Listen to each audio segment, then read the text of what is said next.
Good evening, everybody. Terribly sorry that we're starting late. It's completely my fault. I was in Liverpool today, and I was doing another tour, a walking tour, learning about the history of slavery in Liverpool. And it went on a little bit, and then we had a chat afterwards, and it was productive. We're going to do a documentary about it, which is really, really awesome. So I'm happy about that. Pierre, I presume, is probably having a pee, but he's not here now. Nicole Dickens says that interview was boss. That interview was boss, lads. I know it was on top and that kid. It was really, it was fucking dingy and that, What? No, it just sent me west, lads. Yeah. Yeah, it was. I say that with no false humility. It's a good interview. I'm very happy with it. Very, very happy with it. Today I learned, listen, Americans, we own you. Scousers own America. No, not really. I learned today, though, that was another Scouse gentleman who was very important to the American Revolution. A cheeky fellow born into poverty called Robert Moore. And he went over to, where is that, Pierre? He went over to America and he set up a bank over there. And he set up a bank and he created the first $1,000 bill. And he put his own face on it. That's just rude. It's just rude. And then went on to help fund the Revolutionary War to help America escape from Britain. The story that you hear of that and why that happened is probably a little bit more complicated than any of us would like to admit. The nice narrative is like, British monarchy, taxation without representation. We just want to be our own thing. We want to be independent. There may have been more opportunistic, capitalistic reasons for wanting to do it than idealism and the kind of story that mists the eyes and makes you squint philosophically into the sunset. With stirring music playing in the background and an American flag blowing in slow motion. So there you go. There was a poor Scouser on your first $1,000 bill, which I don't think there even are anymore. I don't think $1,000 bills exist anymore. So yeah, there will be a part 2, Pixie. There will be a part 2 to the interview. That was one of the things we were talking about today, and maybe doing a documentary about it as well. Where is Pappy? Where's Pierre? I feel like abandonment anxiety and that. The Pam says, I do love a good eye misting with a hearty sploosh. Don't we all? Don't we just love a bit of patriotic sploosh? Richard, you have some sun on your face. I am jealous. Me too, mate. I mean, no, it's my face. It's my forehead. Look at it, shiny and red, and there's a great expanse of it. And if you were going to conquer a territory, you'd need a large army to colonize that expanse. Where's Pierre? Let's all summon Pierre like it's a seance. Pierre. Where's Big P? Where's Big Peasy? I have somebody said that a fake $1 million bill. Greatest ever. I have a fake $1 million bill that I randomly asked people to break for me. Nice. Richard, you were so cheeky. It's because I'm from a long lineage of people who are cheeky. And they went over to other people's countries and did naughty things and set up banks and put their own faces on the money there. I'm like, yeah, this is my bank now. I want my face on the largest bill. I don't even know what $1,000 would equate to from if you do inflation from like, I don't know, let's say it was 1790 to now. Somebody go and look up what the value of $1,000 was in 1790. It won't be $1,000 today. That's for damn sure. Have you ever watched any of Sam Hyde's content? Yes, I have. I've seen a few Sam Hyde videos and enjoyed them. Zephyr says, Pierre, I summon thee, be present now. Pierre. Om Nama Pierre Namaha. Where is he? Where is that boy? UG Rose says, Knee Squidward, Hor Range Q, Hor Range Q. Indeed. I was thinking about you today, UG, because they were talking about, I can't remember the guy's name, another guy from Liverpool who was a slave trader, and he at one time, obviously a lot of the land was changing hands, he owned most of the estate of the northwest of Manhattan. And I did look up a map of where you live, because I kept on saying the Bronx and Brooklyn, it's the same in my head. It's not the same. In order to walk from the Bronx to Brooklyn, it would take you 5 hours. You can walk from Scotland to the northern coast of France in 5 hours. That's how small it is in Europe. That's not true. That is not, these are just lies now. But I appreciate now, because I looked on a map, the Bronx is a goodly distance. It's 19 miles. So even if you drive, it's a long way. Where's Pappy P? Pappy P, please come to help save Richard from his one-man show. Where has he gone? Where is the Pierre? Where did he go? I do not know. I'm going to do some free-form poetry now for you all. There's nothing you can do about it. You can't stop me. So originally I came on at 6 and I was going to try and do the podcast from a car park. And we were talking behind the scenes before you go live, and I was lagging too much. And I was like, it's probably better if I'm 15 minutes late than if I'm lagging for a conversation that goes on for an hour and a half. That would be torture. The Pam has a question. Pierre's here. If we could travel faster than the speed of light, would we leap ahead of time? Only relative to a place that wasn't traveling faster than the speed of light, I think. Hi, thanks for saving them from my monologues. Did you just come on right now, or? I have been here for 200 years now. Oh, Lord, that's a long time. I was just apologizing to them for creating this late scenario that's entirely of my doing, and I explained to them why. You ever been to a rap show or hip hop show in recent years? Not in 10 years, no. Usually the main act waits maybe 45 minutes into their headlining scheduled time, and then they show up. Every rap show I've been to, they start like literally 30 minutes later at least. That's very annoying. I would be annoyed. The last show I went to, rap show, was The Game, which I told you about, where he drank a bottle of brandy on stage. And some kid went up to compete with him for drinking brandy and took like 2 gulps and just projectile vomited into the crowd. Yeah, I think he does that almost every show, because I saw a clip of The Game doing that on YouTube, I think. Yeah, he was like, I have the biggest this, the biggest that, and I have the biggest stomach, and you'll never beat me. And they went round and they checked he was like, there's no setup here. You can pick your own bottles at random. We'll swap them round. And yeah, they both went. And he took a toke of a big blunt, I believe it's called, swallowed all of the Martell brandy into his impressively large belly, digested it, and then blew out the smoke of this blunt, and then said, Snoop taught me how to do that. And I was like, Snoop's going to give you brain damage, sir. You can't do that every night on a tour. That's insane. A full fucking bottle of brandy. Disgusting. Simpler times, huh? Yeah. Oh, how we miss those simpler days, don't we, Mr. Pierre? Oh, yeah, man. I can't believe the first time we met was 2019, 1 year before the God knows what. I just was after I got off the line from you to get here, I listened to the 2019 tracks that I really, really loved, like Wish Wish, the G-Eazy track, No Limit, and Do Anything for Clout by Cardi B's wife. Yeah. And I just listened to those tracks, and it was like an old guy listening to tracks from 30 years ago.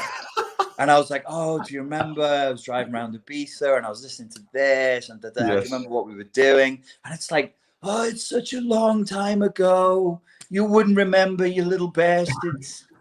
You know what's great?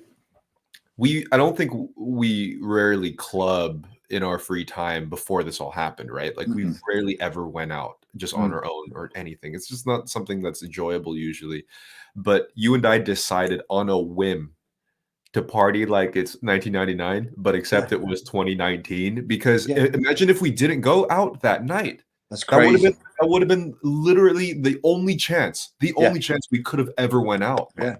yeah. We ended up going out for no reason other than just to do it. It's like Yeah. at an unconscious level we knew, and then drank a lot and sweated a lot dancing. I mean, we must have danced for about 4 hours. We were in there for a while, man. Mm, And the next year, when you came back, we tried to mm, find the same place, except it was mm, shut down due to mm, COVID. So mm. it was as if we were living our last life, man, Yeah, in this yeah, world.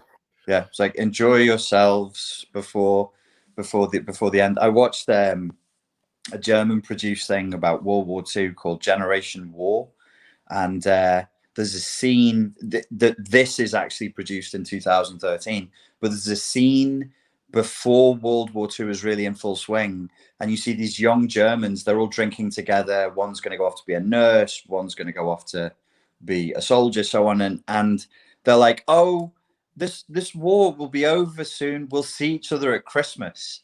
And you're like watching this, going, "Ooh, Yeah. no, you are not. You You're have not no seeing idea. each other at Christmas. You have no fucking You've clue. no idea how badly wrong this is about to go for you." Yeah. So, I mean, how are you feeling? to go off on that, man, it's like pre-war times. Like it's amazing the more movies and media that I'm observing about pre-war, post-war, Mm, during war times, it feels a lot like that right now, and there's something in the air. I watched Anthropoid. Uh, mm. I first of all, why didn't you tell me about this film way earlier? Because it's in Prague. It's in every location we've ever walked in Prague. I don't know. I don't know why I didn't tell you. Anthropoid was always. I actually found that a very difficult film to watch, and It it's is like when I recommend people watching the other German Mother. movie, The Oh no. Captain. I'm like, I want you to see it, but it's pretty tough. It's pretty hard Yeah. watching. Yeah, and the moment I saw Prague, it wasn't just like some pseudo version of Prague. It's there. It's every key location I've been on the streams, every place that you've been through. We've passed by this church unknowingly multiple times. But Yeah. if you guys don't know, Anthropoid is a movie that came out, I think, 2016. So the Mm, cinematography is the best, man. It's mm. amazing, and it's about a real situation that happened in Prague. Is this considered spoilers if I explain it because it's history? A little bit. It's history. Just maybe leave off the very end part. But if Okay. people looked Yeah. on Wikipedia, they'd see. And it's still worth watching, even if you know Yeah, what yeah. happened. Oh my god. I came in not knowing. So, Hey, without but don't tell them that the Germans aren't the good guys because they might not know that. yeah, there were this party with, like, a reverse Hindu symbol. And they have these really cool outfits. Yeah, They're a little theatrical. You're like, that's a bit over the yeah. top. A little extra, Little to say extra. so the The least. Nazis were a little extra. Fucking hell. Fucking hell. Yeah, a bit extra. And basically, Czech Republic is being taken over by these Hugo Boss wearing gentlemen. And you have these two Czech soldiers or parachuters, and they're all undercover. They fly into or drop off into Prague, and they have a mission to basically kill Reinhardt, which was Hitler's assistant, to put it that simply. Like he was his, what is it called? What's a military term? There's a name in German, but I can't remember it. Like it's like it translates as like Reichmaster. He was the Okay. Reich ruler for the Czech Republic. The car company Skoda was producing pretty much all the machine guns and the artillery for the German army. So the Czech Republic was so important. And this guy was such a prick, Reinhardt, that Hitler called him Ironheart because he was such a mean motherfucker. So the Yeah. Nazis were like, "Ooh, he's a little too much. You don't think? It's Yeah. quite violent." Yes, and the nickname that they gave him out here was the Butcher of Prague, like really terrible fucking dude. And basically, Mhm. these two Czech, one Slovak, soldiers came in undercover to try to assassinate him, and with oh my god, like even if this wasn't real, I can't believe it's fucking real, first of all. Yeah, Like, yeah. the way that this thing unfolds is exactly the best written action World War II narrative film ever. Like, I mean, there are parts where they have to plan out the assassination with the gun. The gun, something happens, and then this shit goes down, and then eventually, without spoiling too much, they are holed up in a church that I see here all the time. It's right next to Pierre's the been wheeling past it, vaping happily for years. yeah, and I remember one of my friends out here in a really drunk night who's just like, "Oh, this church over here, you have two soldiers and the things," and I was just like, "Yeah, man, cool." But I was just schmammered, so I didn't really, internalize it. But yeah, you can still see the bullet holes in front of this church. They left the side of this church with bullet holes, and you basically had these six. Were they official Czech soldiers or just Czech men, like just dudes? No, they were. I'm not clear on the relationship between the British and the Czechoslovakian military, but obviously we were very close because the government of Czechoslovakia had fled and was hiding in London, and the prime minister of Czech was living in London, and they were certainly our main protagonists are infantrymen, they're parachutists, but whether they were working for the Brits at the time directly in the British infantry or not, I'm not sure. But they were all soldiers. Yeah, they're all absolutely. Yeah, they're not just. They weren't just like rebellious insurgents. They're all actual soldiers. Yeah. yeah. It's insane. Also, considering the extra factor of being in the city and going to apartment flats that look exactly like the ones where Nazis would storm the place. They were wrangling people up on the street, taking hostages in the same exact courtyards that you and I have walked through. It's just the most surreal feeling to just see, even though it's a movie, there's real photographs in black and white, obviously, but the way that the cinematography and everything's put together, like, you recognize all these corners and you just can't even fathom something so atrocious happening here. And then just seeing a church there where now you have a bunch of tourists from Southeast Asia and Morocco, and they're just walking into this place. And, it's like, wait, there's a standoff here for 6 fucking hours. And now we can just pay a ticket to just walk in and just like, oh, that's nice. It really, the thing I love about that movie, not love, but I appreciate so much about that movie and that story. I'll just say it again for people who are not sure what it's called. It's Operation Anthropoid. It stars Cillian Murphy, the Irish actor. It's his birthday today. Happy birthday, Cillian. Happy birthday. In response to the fact that these naughty Czechs had rebelliously tried to shoot Mr. Reinhardt, Hitler was furious. He was beside himself with rage, and he suggested that they kill 10,000 innocent Czechoslovakians in response, just randomly chosen Czechoslovakians. So it's easy to forget the sheer barbarity, bloodlust, and sadism of this regime, because you'd be like, why were there French collaborators? Why did the Czechoslovakians ever put on a Nazi uniform and go and fight for them? Because they would fucking kill not just your family, right? Just random people. In response to this, they I have to say something horrible, but people should know it for the historical accuracy. The Nazis received bad information that the assassins came from a random town outside of Prague. Yes. So they went to that town and they murdered everybody, including 80 children, and they tested mobile gas chambers. We think of gas chambers as being a static thing. They had vans and they tested them on the Czechoslovakians, and in that case they gassed. I don't know if it was all. I think some of the children were shot, some of them were hanged. But I think it was over 30 children were put into these mobile gas chambers and gassed. Yes. This was a psychopathic beyond anything that you can think. That these people were fucking crazy. Yeah, absolutely crazy. You wouldn't have resisted. Yeah, if there was a collective demonic possession, that would be the greatest example of it. Yeah. And like, I know, and I'm sure everyone here might be thinking we're just like going through a boring history talk here, but I'm not a history person at all. Like, I don't really research these things. I'm not even a war movie kind of person, but there was something that really penetrates in this movie, and it's the resilience and the use of will even in desperate times. You know, like, they knew these two fucking soldiers, I put for two soldiers here, they were gonna take down Hitler's best dude when they were already slaughtering a bunch of Czechs, and they know what they're going against, but they had no choice. They felt like they had to, just because you just have to. Like, what are you gonna do?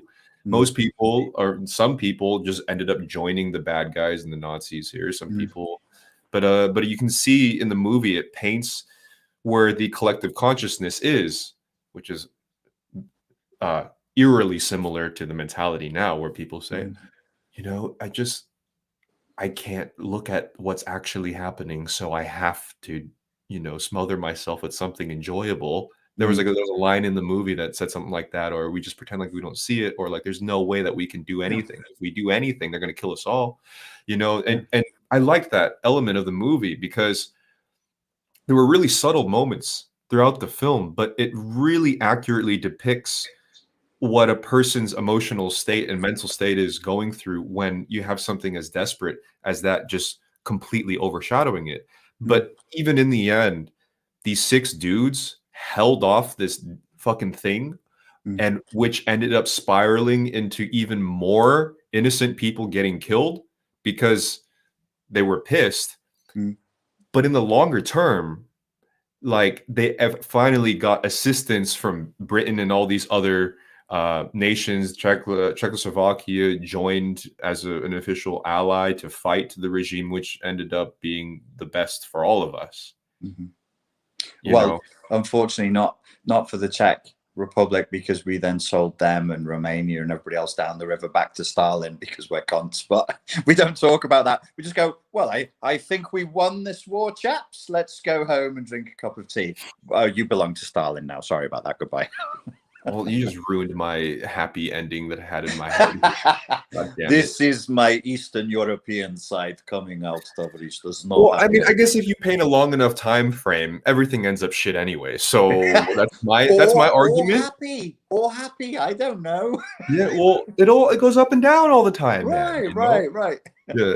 So, but yeah, it really it's still sticking with me. That movie is a hard movie, and it really something got smeared in my psyche after that, because it's not reasonable to do something like that. No, it's completely unreasonable. I can only imagine the weight of the parachute that was necessary, not just for the men, but for them huge balls as they jumped out the plane. Did you remember the parachute for my enormous balls? Yeah, right. Because they were facing, I mean, the worst consequences you can imagine. And I can't believe that they believed they were ever going to get back to London again once they were.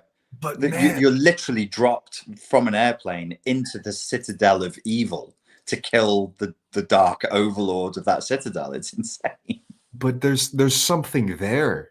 It's delusional, but there's something there that should be recognized, man. It's this delusional heroism that even though in that moment they didn't witness a victory, there was one a bit afterwards. But when the times are just so desperate like that, what other choices? You know, where most of the people ended up either just dying, held captive, joined the Nazis, whatever else. Like, even through all that, you have these group of guys that just like no, we have to try something. We have to, because I mean, what the fuck, you know? So it's interesting that the usefulness of delusion under those circumstances that leads to these amazing acts of courage that really can change the world, and they do change the course of history. And we need that. We need that level of illusion and delusion. But also, and this is why I titled the topic of the talk this, because I wanted to bring up Nietzsche tonight. Like, we all need a little bit of Nietzsche in our lives, especially now. We should build a world for a generation that we will never see. And they did that. They knew they weren't Right, going to see right. the fruits of their labor. They didn't know that we would be wanking 5 times a day over 400k pornography on the mobile. But They went through thanks, all guys. of that for us to do that. Thanks for your sacrifice. And maybe that's where our cynicism comes from, Richard, because we know what we're gonna end up doing after we put up a fight if we chose to. Right. Well, but the I think that's where you need there's like a negative ideological infection. I wonder if it's possible to have, well, that delusion is sort of ideological, where you have an optimism for a better future, even if it's a future that you yourself won't see. And I do think we've become ahistorical, like we're living in a time as though we think history was all the shit that's in black and white. That's history. That's done. Right. We live in some other timeline. We kind of act that way, and we kind of. I wonder if that's the effect of TV and movies. It's like, if it's shit in black and white, it's done, and now we're in some other. And it's like, no, you're still living in history. You fuck. I mean, I'm fucking 100,000% guilty of that. I mean, I make that joke all the time. Anything that happened before 1900 didn't exist. I think it's just because contemporary history is just so divided away from anything before that. Time was way slower back then. Things didn't happen as quickly. They didn't even have fucking cars. They're like, imagine a life without a screen. I have 4 monitors around me right now. I'm one person. You know, it's so removed from everyday life of today that, I mean, it's so hard to even contextualize. It's like imagining what it's like to be a deer for a day. Right. which maybe we should all do. I don't know that it's not necessarily wasted time. It's nice. The reason I was late is because I did another slavery walk with Lawrence. He has all these different ones around the city. We did the city centre today, and I was telling these guys just before. You say it's a very different time, and it is, but I think there's a failure of historians to present it to us in a way that's interesting. And the only solution is films. So I'm like, okay, films stink now. We're falling off the cliff because of a lack of history. Let's just make films about history. So I learned today that there was a Scouser born in Liverpool city centre, broke, and he started making money from trading cotton for guns on the slave trade, went over to Liverpool, helped form one of the first banks in North America, and put his own face on $1,000 bill because he's a cheeky Scouse cunt, and that's what he wanted to do. He then went on to fund the Revolutionary War. So he's an Englishman who is the plaque commemorating him he's an Englishman who is a proud patriot, but a proud patriot of America.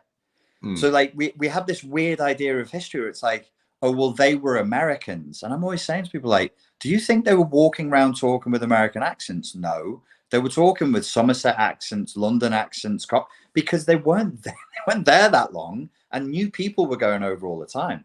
So you actually had people there. They believed that either they did it for profit and they did it for capitalist reasons, or they believed in an ideal. They thought that the formation of America was a good thing and would be good for humanity. And they came from all over. Yeah.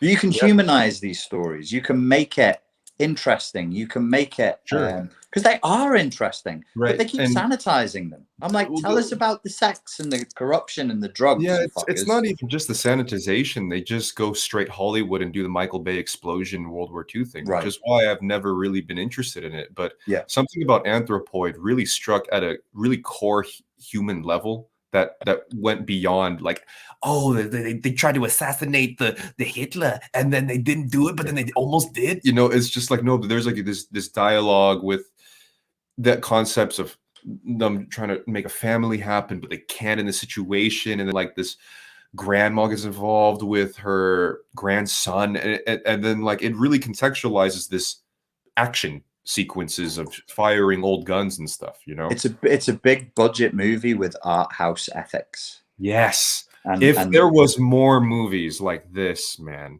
like I've been actually attempting to watch movies and it's working. Could be the CBD oil that I might or may not be using, but in the end, like there's a lot of gold in films if they're approached like this. Yeah. And it's a shame to see that a lot of this shit isn't just made or wanting, or no one's interested really. There's a YouTube channel called Film Courage, and I was listening to them today, and they interview directors and producers and that, and they actually analyze why films have gone the way they've gone today and what we could do about it. It's a studio issue. It's become a purely financial endeavor. So basically, the industry got taken over by people who didn't give a fuck about art anymore. They just don't care. They want to know, here's how much money I'm putting in, how much money will I get back? And that's not a great question to ask if you want to produce good, intelligent, thought-provoking content. Right. And this is something I've been really thinking about, well, on and off for the last 3 months, but the differentiation between art and entertainment, there's a really big line there. And I think a lot of people can say that it's blurred, but it's actually black and white at this point. You know, entertainment is TikTok. Art is the movie Anthropoid. It's longer lasting with a deeper commentary that sticks with you. Just I don't know how to explain it, but there's a really big difference between just making something to make you laugh or just emotionally satiated for 10 seconds and then get like no intrinsic value out of it. I think you just said it. I think that's it. If the name of the game is like a little buzz, a little dopamine hit, a little giggle, or like half a hard on or half a wide on, and then just leave it, you know, it produces a certain type of content, and that content is not valueless. Like TikTok is not valueless, Instagram is not valueless, but we shouldn't conflate that with art. And you shouldn't, you know, I was on God, I can't remember Screen Rant. I can't remember the dude's name. I think he's Ryan, and he does the fake interview between the producer and the scriptwriter. You've seen these skits, right? Yeah, where he's like, so you have a movie for me? Why, yes, sir, I do. Brilliant. It's so good because the guy really understands writing. And I got into a conversation on there in the comments the other day, and I was like, you know, there are rules to writing. All of this, I think, is a lack of writing. It's not lack of budget. There are great actors and actresses out there. Yeah, it's a lack of writing. That's the problem. We kind of touched somewhat about this topic, and Peterson does all the time, but there are rules to narrative structures. And if you go out of that, it's usually going to be shit. Like we all intrinsically, unconsciously know how these stories play out. And if they don't follow these guidelines unconsciously, we know that that's either not believable, I'm not getting anything out of it, or it doesn't work, or it's just uninteresting and it's weird, it's badly written. Because with the greatest example of this that's quantifiable is music. If you're off note, like, you sound terrible, you know. It's like if you play the wrong chord, everybody knows. Some of you noise artists can like argue with me, you damn hipsters, just being like, but it's supposed to be dissonant, you know, it's supposed to make you. But regardless of that, most people, music is a universal language, and we can tell when something's off rhythm or off melody. And we also maintain that knowledge for bad writing, most or some of us, I think, nowadays. I'm going to make a point that's adjacent to your point, and I'm going to make this knowing I'm like 99% sure you'd agree with me. You're not saying like avant-garde, total chaos, do something totally fucking new is whack in writing. What you're saying is whack is this weird new tendency that everybody's copying, where the storytelling now, they don't follow the principles of storytelling. All they do is subvert audience expectation, as though subverting audience expectation was the sine qua non of good creative expression and artwork. And it's like, no, it's not. But it's not even just that. It's just pure propaganda. Oh, yeah. Propaganda doesn't reflect reality and how humans actually communicate and interact with each other. Propaganda, look at an old flyer from 1960 from the Soviet Union. People don't act like that. That's not a thing, you know. And not saying that people don't. When you see in movies, people don't naturally act like that too. But usually when it's a good movie, you get sucked in it because it's beyond propaganda. It's realistic. I've been sucked in a few good movies, Pierre. Yeah. Back when theaters were a thing, Stay toxic, kings. pre Netflix and chill. I've got some stories I could tell you, kids. Oh Jesus! Yeah, good luck doing that now. You do it with a mask on. Bye, everyone. Yeah. As long as you have a mask on, it's okay. Yeah. Just pull that mask to one side. Loopa. Yeah. No, I agree 1,000%.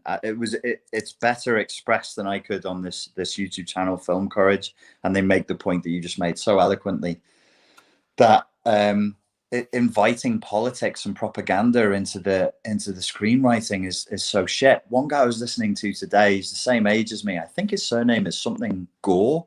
What he was saying is when you have a movie, there's a few things that thematically you should come back to, and it should be limited. You want there to be 5 things, but there should be 2 or 3. So the Joker movie, which was so good, and it really stands out. It's like a movie that was made in the 80s or the 70s, because it feels out of step, because it does very little.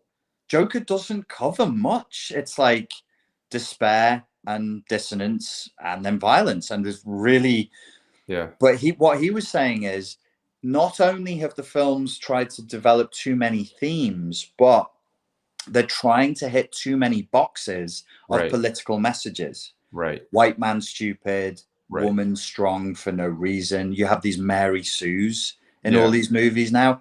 And everybody's like, well, you just can't take a strong female character. Excuse me, do you remember Ripley? That was a good character, and she was a fucking kick-ass as well. Ripley, played by Sigourney Weaver in Aliens.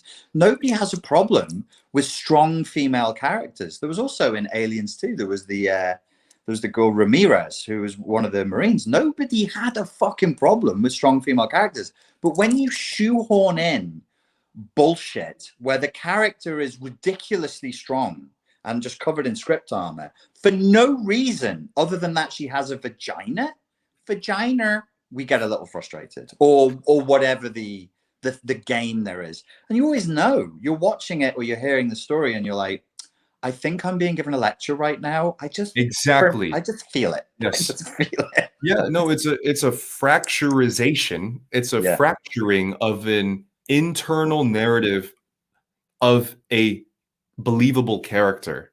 Yeah. It's when you think about people that you've come across in your life, or you watch a movie and you see characters, you kind of have an unconscious notion of how they should sort of behave. And when it takes you out of that, it becomes unbelievable. And that's why propaganda looks so fucking ridiculous. You look at North Korean propaganda, you look at Chinese propaganda, you look at our fucking propaganda. Speaking of which, can you reveal my desktop right here? Can you bring that up? You told me how to do this last time. Now tell Uncle again. Tell Uncle very slowly in words he understands. What am I doing? The layout, right? It's where you brought me. Nice, almost there. Okay. Oh yeah. Getting close. But I don't know how you did it last time, but it should be like where you brought me into the screen. Yeah. Remember this? There we go. Oh God, I see where you're going. Speaking of, I didn't even tell Richard we're gonna watch this. Speaking of propaganda, let's have a propaganda at this. You guys have to look at this. It's a Russian army ad versus a U.S. army ad. All right, here we go. Новой жизни. Что ты знаешь о себе? На что ты способен? Вопросы могут остаться без ответов, но разве ты сможешь узнать себя? Познать границы своих возможностей? К черту границы, а без боя нет победы. Но на самом деле, главный враг – это задача выследить врага, догнать его, превзойти, стать лучше, чем он. It begins in California, with a little girl raised by 2 moms. I also marched for equality. I like to think I've been defending freedom from an early age. To marry my other mom. With such powerful role models, I finished high school at the top of my class, and after meeting with an army recruiter, I found it. A way to prove my inner strength. I'm U.S. Army Corporal Emma Malone Lord, and I answered my calling. ladies and gentlemen, of these two nations, if they go to a full-blown war, which one do you think is going to win? It's infantry. Like, look, whether you like it or not, it's politically correct or not, you're killing other human beings at close range. You see them, they go, please don't, and then you go click, click, and bits of them explode. That's the job. That's what happened. Listen. Oh, I don't even know where to fucking begin. You're right. We're talking military. Yeah, it's not counseling. If it was counseling, I'd be like, that Russian one looks a bit rough. And exactly. Let's talk about the context of what this ad is for. If it's for a school to teach you how to psychologize people, then maybe the Russian one is just, I won't get anything out of that. Today we kill the enemy as one. You'd be like, well, okay. We could go that way, or we've got this nice animation with butterflies in it. Yes. And speaking of it being the military, that second ad, if you didn't even know if it had to do anything with the military, like, what else would you think it is? Anything else but the military? The military is the last thing you would think that ad is for. I wouldn't even think that advert has enough adult tone in it to be a bank. That looks like an advert for a primary school. Yes. Yeah, that looks like it's infantile. It's not, dude. It was an infant tree. The infantile infantry. Do you know why they're called infantry? You told me this. Yeah, it is related to infants and basically being the front line on something, the sacrificial lambs. Yeah. Yeah. And, I'm sorry. I wouldn't trust my own military with an ad like this to, defend. Well, who are you going to recruit? I mean, we've got to start having open conversations, for God's sake, about this. We can't dance over the laser beams. Do we think we're at risk of war with Iran, Russia, and China? Yes. It's unlikely, but it's not impossible. So what are we recruiting for? Who are we trying to recruit? And then the American military will turn around to the press and go, all of the new recruits are too weak and too soft. They've downgraded multiple times the physical tests to get into the military because civilians who are signing up are too weak. They're too soft. And then you put out a piece of advertising like that. And I'm like, well, pick. You must choose. And here's the thing. I'm sure it's not even just women with two moms that are weak and soft. It's the men too, because the statistics say that men's testosterone has dropped 50% in the last 20 years. You have a bunch of out of shape, less testosterone dudes that are signing up, so they have to like fucking lower everything. And it's like, man, with all the tension that's happening out right now globally, like, god damn, I would not trust the fucking military to stand up against something like this, man.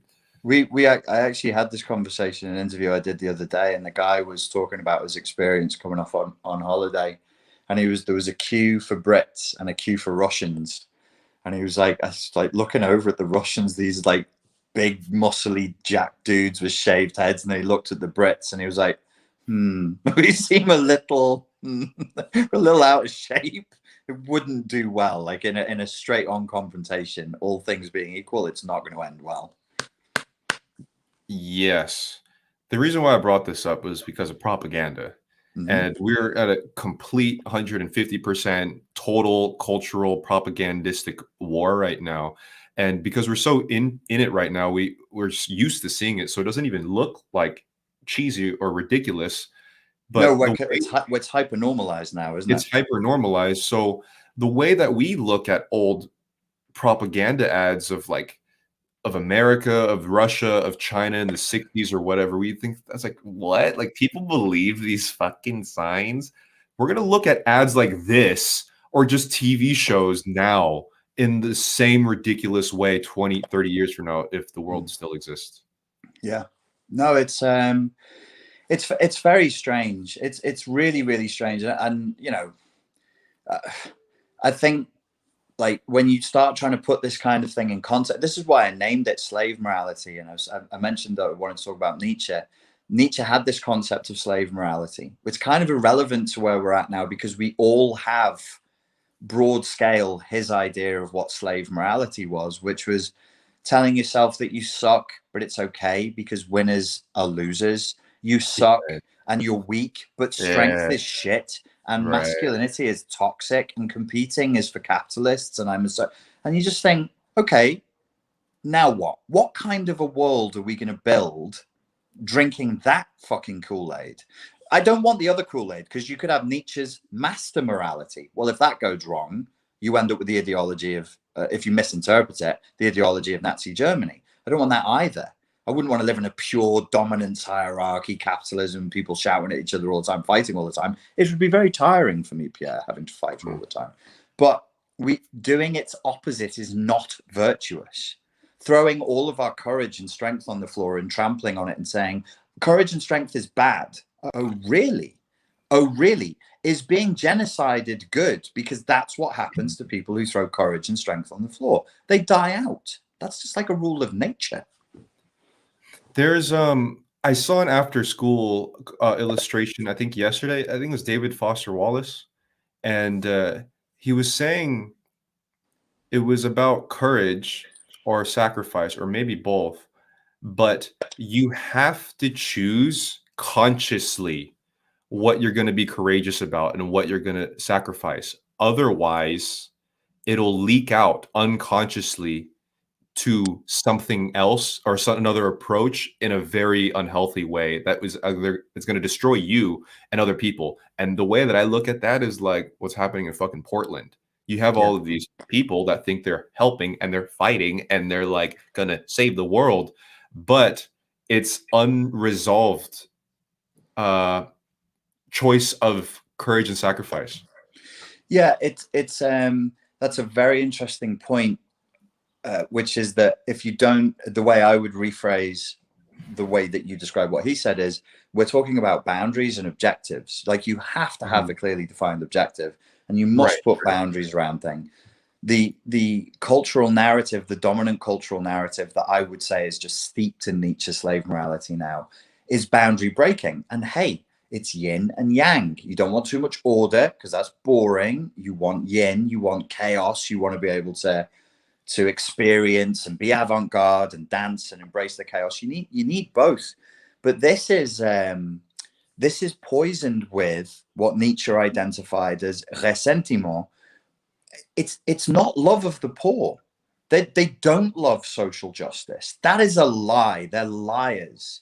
They don't love social justice. They don't love ethnic minorities. They're trying to win. They're trying to win a dominance game through going back around the houses. They just hate the rich. Why do they hate them? Because the rich have what they want, and they wouldn't hesitate to take that money. They wouldn't hesitate to take those houses and to take that money and to climb up the dominance hierarchy the very first chance they get. All their Marxist principles go out the window. I don't have a problem with revolutionaries. I don't really have a problem with Marxists. I have a problem with liars, people who are just faking. It drives me crazy. Yeah, it's not rooted in anything. There's no clear written objective. There's nothing that's rooted in themselves. It comes off as a complete tantrum. You know, I think there are moments that complete rage is justified, and there are moments where it's just a kid throwing a tantrum. Yeah, absolutely. And I think when we've had the conversation with UG Rose, and a couple of times when I've been speaking to UG Rose individually, she's made the point several times. Yes, rage, but what are you doing with it? Because it really becomes masturbatory. Like you just said, like a 4-year-old throwing a tantrum, that's just energy being thrown outward. You may as well jerk off, because you're not producing it. It's only you solipsistically feeling the thing. Unless, you know, or at worst, you pick up a gun and go and shoot some innocent people and cause complete chaos and violence. But what are you doing with it? It has to be directed. What are we where is the rage coming from? What are we directing it to? What's the precise objective here? And the reason I know they're fakes is because every time I've spoken to one of them and just said to them, what do you want? What do you want? How are we going to get there? They cannot answer me. They can't even get past phase one. What do you want? I don't want capitalism. Okay, you've told me what you don't want. What do you want? Well, I don't have to tell you. Communism should just occur spontaneously. And I'm like, are you 12? Grow the fuck up. Tell me what you want. How can any adult go through life making demands violently and aggressively and not have the humility to be able to say, can I please have this? That's just not, that's an infantile response. Well, it's a super low resolution solution to all of these things, you know, because it's like it's super childish. You see somebody being bullied, let's kill him. You know what I mean? It's or it's like, oh, this person's rich. How about we take it? And then we'll live happily ever after. Or like, you know, the whole talk with the discrimination stuff is just like, just end it. How? Just do it. You know, it's just like the most obvious cover of a solution. It's just a signal. And yet the fact that people do that, mate, that doesn't make me angry, because of course everybody's going to try and get their little piece of look at me pie. But what pisses me off is when they get millions of likes for it.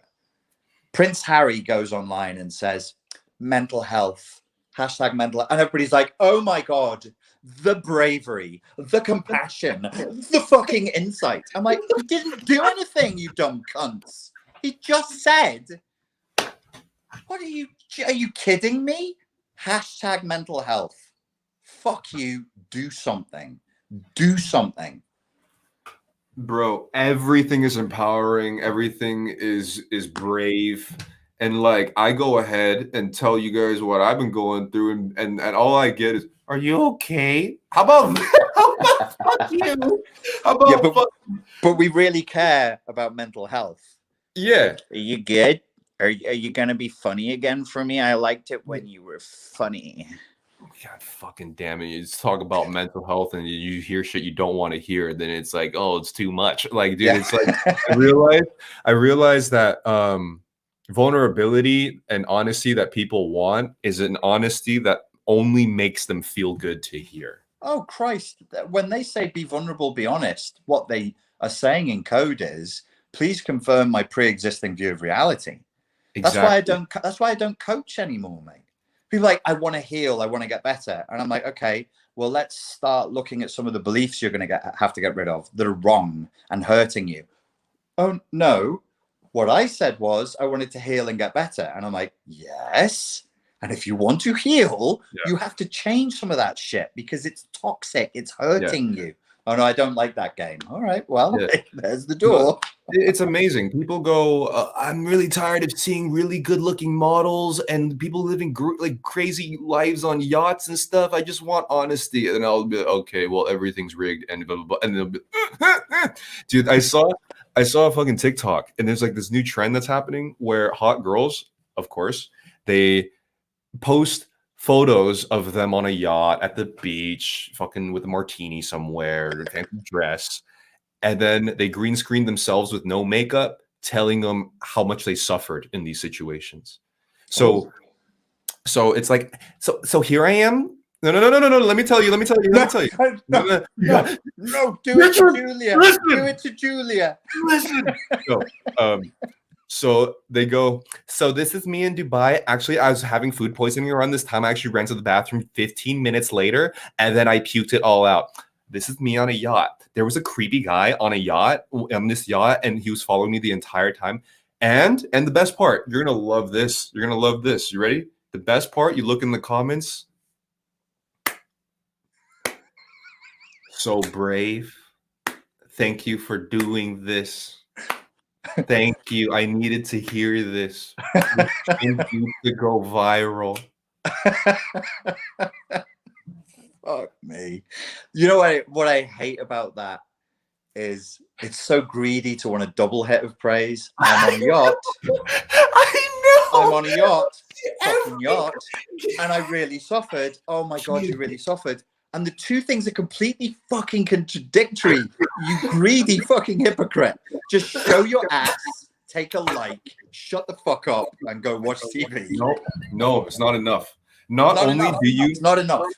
Not only did you somehow came up with the resources to live this luxurious life, and you lived it, you also need to get the other half where there is no other half. It's actually already a hole. You need another hole of sympathy for that life.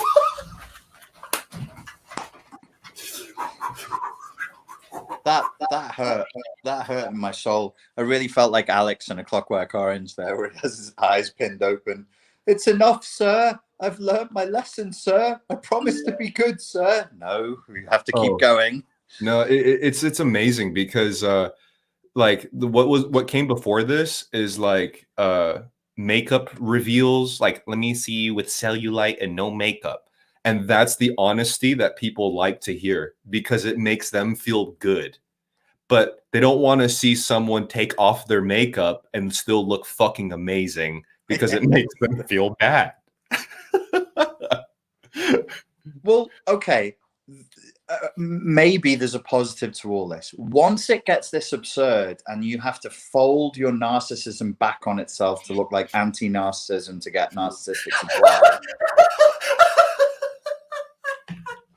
I'm the humblest person in the room. No, I'm the humblest person in the room. No, and it's just like they're the hottest people with all the money in the world, and they have to bargain with each other. It's just amazing. It's amazing. This is my friend Danny works in personal training. I've done some YouTube videos with him, and every once in a while he'll send me. I've not seen this yacht and I suffered link. But I've seen a lot of like men and women who are competitive bodybuilders who are in amazing shape, taking pictures of themselves that are unflattering and going, see, I'm just like you. And I'm like, bitch, you have 8% body fat. You are not just like me or anyone I know. But they put the hashtag body positivity thing and they're good. It's done. Just let the likes come here. Just give me my praise. You need to be grandiose and humble at the same time. I hate living now. I fucking hate living now. Do the I hate life. I hate life. we found a meme of Zizek sneezing, and instead of saying bless myself, he says I hate life. Dude, I'm gonna reveal this on my live stream channel after this, but I mean, like, that dude you sent me, the Vietnamese dude with the same inflections of my voice, living from Southern California with a black tank top on with tattoos, and what he does, and he's at a fucking 1.5 million followers. What's going on there? Dude, we can discuss the similarities on my channel, but what's associated to this conversation is just the sheer pandering that you see in it. Yeah, you know, like I think that's something that's worth talking about briefly. We figured out that the only channels that do okay, pander massively to their audience. And the reason I titled this "The Click of Thanos" is a reference to Thanatos. So Thanos in the movie, the Marvel's movie, he's based on a real god called Thanatos. But Thanatos is the god of a painless death. He's related to Hypnos, the god of sleep. He won't torture you and kill you. He painlessly kills. And I think that there's a lot of like numbing that's going on in preparation for a sort of a metaphorical, soft spiritual kill.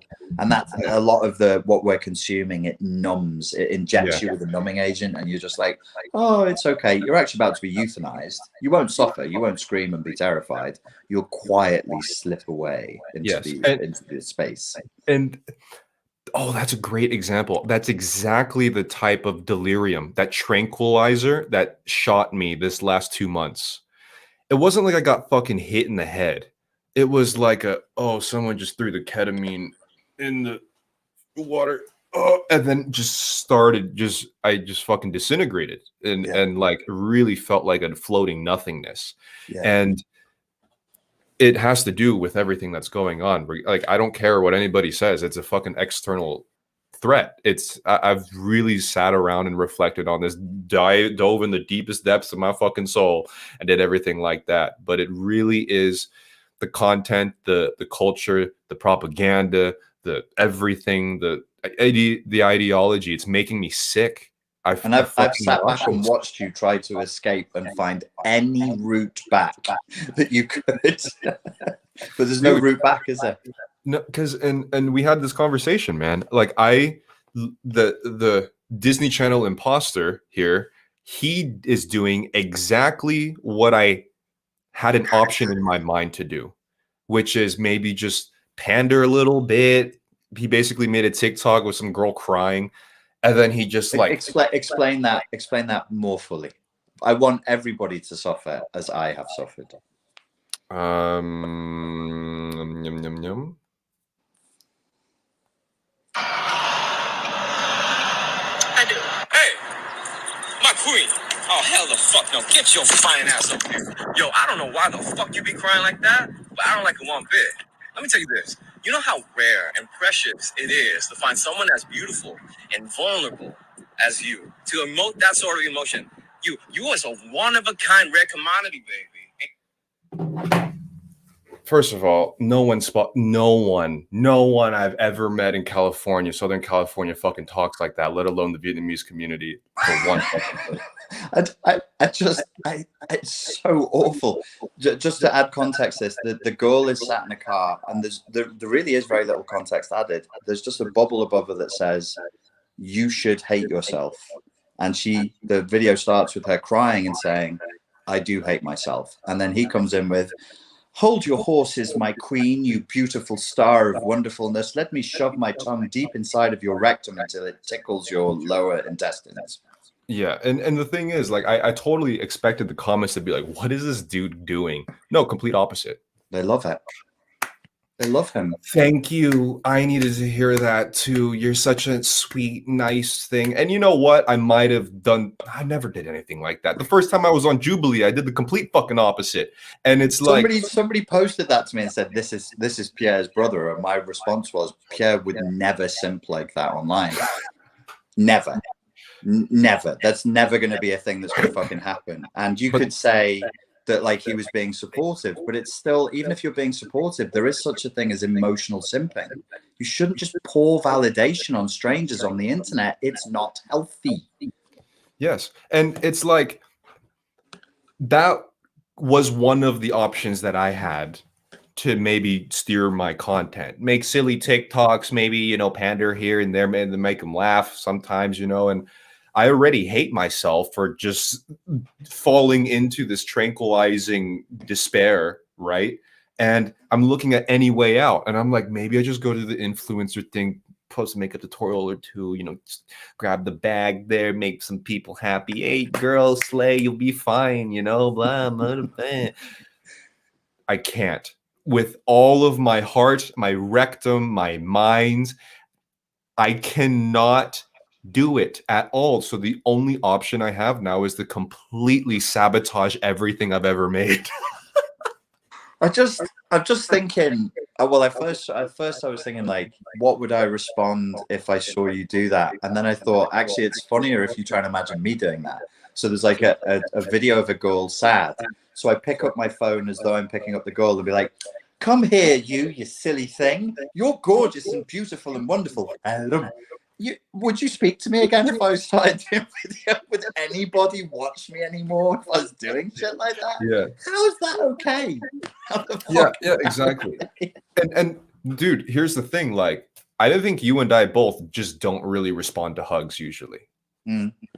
And the psychopathy. Yeah, pretty much.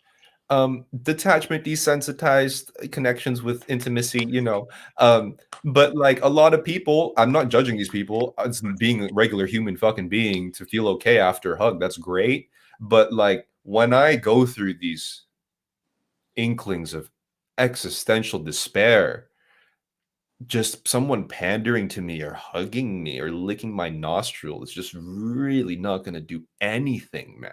Well, and it's purely performative. It's a totally insincere endeavor. Like nobody, he doesn't know that girl. Nobody in the comments knows that girl.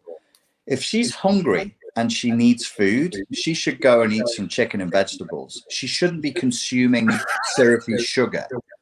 It's to fill her soul with. It's not nourishment. Or if you Yes. need counseling, go see a counselor. You need to call your mum. Call your mum. Don't like this. I'm really worried that the response to that was universally so positive. Like people really loved it, and I'm like, it's not real. He's not in the room with you. He's not even talking to you. He's talking to the girl with blue hair. Like, how lost in the matrix are you kids at this point?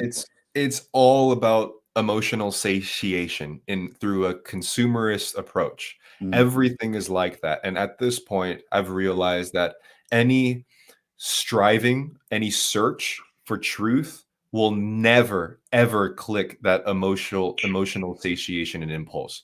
And I've at this point have come to terms with it. Posted my fucking Instagram story. I fucking like I'm gonna say what I fucking want to fucking do now, you know?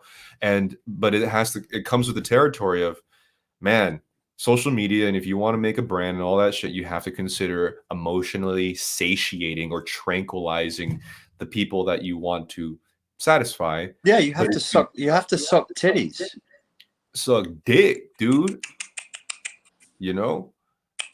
It's not that nice. It's straight up ween. You know what I mean? Ween. Oh, Ween, dude. that word is fucked up. Ween. Maybe not in your case, but yeah. I'm getting a little bit of feedback of myself. Could you turn the volume down slightly? Okay. I love the sound of my own voice, but when it echoes back like that, it feels like I've taken acid. Is it okay, or is 1, 2 still there? Okay, hold on. What about it now? could be our connection. We could just hit refresh on the StreamYard page and it might clear it up. What about now? Can you still 1, hear it? 2, 1, 2. It's slight. Is anybody else hearing that, or is it just inside my head? Let me just like quickly throw these fucking headphones on real quick. Gypsy Girl 80 says, "You two are horrible."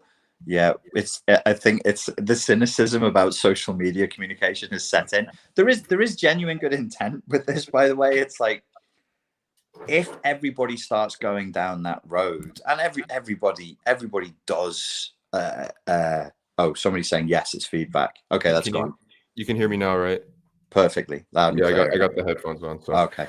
I really would not want to see kids addicted to their phones, isolated, depressed, and anxious, doubling down on using their phones every time. We all do it, not just kids, but kids are more vulnerable. Like I was walking past the restaurant before, and there was 5 grown men outside of it, grown men in their 30s, and they're all head in their phones. And I'm like, damn, we can't stand being lonely for even 2 seconds anymore.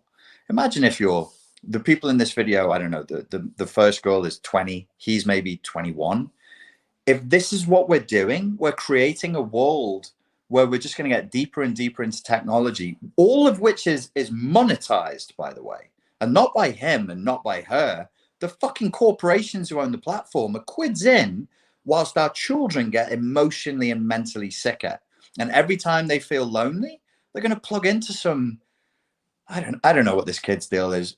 I'm not going to condemn him. Like, let's say he's an entrepreneur. He's opportunistic. Let's just leave it at that. Like he's doing what capitalism says he should do. He's playing the social media game and winning. I find it cringy, but whatever. His target market loves it. You're rewarding him for doing that, and you're actually rewarding people for engaging in what is fundamentally a sick behavior in a time where we need authentic intimacy. That shit's going to pull people away from it. Because let's be like, I'll just open my phone and my phone will make me feel what human connection would have done. Yeah, exactly. It's also, it's kind of like weaning. Wean is the key word of the stream. It's not weaning. It's sucking on the polyester synthetic teat of the robot mother. Oh yeah. Say it again. That's anime right there, dude. You know what I mean? Oh, well, this stream's finished for me, kids. Daddy needs a nap. Yeah, but I just came live on air. Jesus Christ. But it teaches everybody to be dependent on a phone as if it was a baby bottle. Mm. Yeah, it's a baby bottle now. Yeah, exactly. And the message is something like, show that you're sad for a few seconds and just wait for strangers to bubble your head with meaningless platitudes and meaningless. This is not love, because people could say, well, it's positive. Yeah, but she's not sat in group therapy. It's not like she can look over at Terry. He's got his issues, and she looks over at Sarah, and she looks over at this human and that. Nobody knows her. There's no real connection. If a group full of humans is just pouring validation on somebody endlessly, if I was running that group, I'd be like, you need to chill, because that's not healthy. This is infinitely worse. This is infinitely worse and more damaging and boundary breaking. And then imagine when you start monetizing your sadness like that, then it gets really fucking messy. I mean, it's insane. I don't know from that video why she feels sad. Neither does he. Can we have that conversation? Obviously, they're young, but they're seeking to be young adults. Why do you hate yourself? What's happened here? Where did it go wrong? What can we learn so that this is less likely to happen in the future? And that's a useful conversation. And this approach is not for everyone, for sure. Some people are fine with a hug, whatever. Yeah. But there's something that you can really learn that you'll take for the rest of your life when you get there and no one's there for you. You just sit there alone, just soaking in that feeling. That's some man philosophy right there, kids. There's just nobody there at the end of the tunnel. It's just you. Yeah. Pick yourself up, get back on your horse, and ride away like a man or a woman, a woman. Yeah. And that's why all cowboys sound like that, because they got nobody. There's nobody out here but me. Exactly. I done fixed my own leg. My horse rode on my back. God damn it. The horse was thirsty. I said, climb on. And that goes to say everybody watches feel good shit. I would be lying if I didn't. I spend at least an hour or two a day just scrolling mindlessly through TikTok too. So, but I think there's a limit of this type of thing when it starts sacrificing actual art that has some sort of intrinsic value. When you're overly codependent and reliant on it, when you buy into the matrix just for the pure sake of, oh, it feels good. Feels good. Well, maybe there's something to be said for having like overtly resilience-focused art and films. I'm trying to think of one from recent years. The only one that anybody else who can think of one, let me know. There is the Passion, not the Passion of Christ, whichever the Mel Gibson Jesus Christ movie was, because the suffering goes on for so long. So there's that, and then there's the Revenant. Have you seen the Revenant? Yeah, man. Like he goes through hell to get vengeance for his beloved ones, and that movie has resilience as a core value, and it was pretty rare now. That's the thing. The depiction of resilience. I think that's why I enjoyed Anthropoid as well, and Revenant, and anything that shows the overcoming in desperation. Yes, really puts your own problems in perspective. And oh God, we get nasty comments on YouTube and get upset, and then you look at these guys like sitting behind a wall waiting for a Nazi car to go by so they can try and kill one of the most famous men in the Nazi regime. I mean, how do you even run up to the car when your balls are hanging so low? Exactly. And we're just complaining about TikTokers in our free fucking time, you know? Yeah, and they probably did that on like, what did you eat today? I had half a sausage, some stale bread, and 3 cigarettes. That is my diet daily. Yeah, it was as if like resilience is just the default mode of moving through the world around. Well, but that's the real us. I'm not going to fetishize resilience. I'm not Jordan Peterson. I don't believe that there's something intrinsically redemptive or meaningful in suffering. We should reduce suffering. It's insane to increase it for its own sake. But the thing that we are is tough. The thing that we are is right. We're hard creatures. We're being forced to live this weird let's pretend we're soft and let's live Fuck, soft. It's not dude. natural. That's you should write that down like somewhere because I've never heard that, but I think it's true. It's not like resilience is out of distance for humanity in history. And it just happens to be now the only time. This In is our like DNA. this is one of the only times in human history where in masses we are in a situation where we don't need resilience. Oh shit, I can't hear you. Wait, say it again? Am I back? Yeah, you're back. The Archons are attacking us. The only thing that people seem to be able to usefully compare this to really is the fall of Rome. And that was only the master class. The master slave morality, for those of you who are interested, slave morality is based around early Jewish Christians as a breakaway sect. And the master morality was the morality of the Romans who had all the power at the time. So, yeah, the closest thing we have is that. But as you've just said, that wasn't broad scale. The plebeians and the proletariat didn't have access to all this luxurious food and calories and sex and entertainment and everything. It was only for the master class. So no, there is no comparable point in history. Yeah. And isn't it funny, now that we've achieved all of our starvation dreams throughout the millennia, wouldn't it be wonderful if we lived in a huge cave and the cave was always warm and there was food everywhere? And we finally fucking got here. Well done, Og. Well done, Ugg. And we fucking hate it. Yep.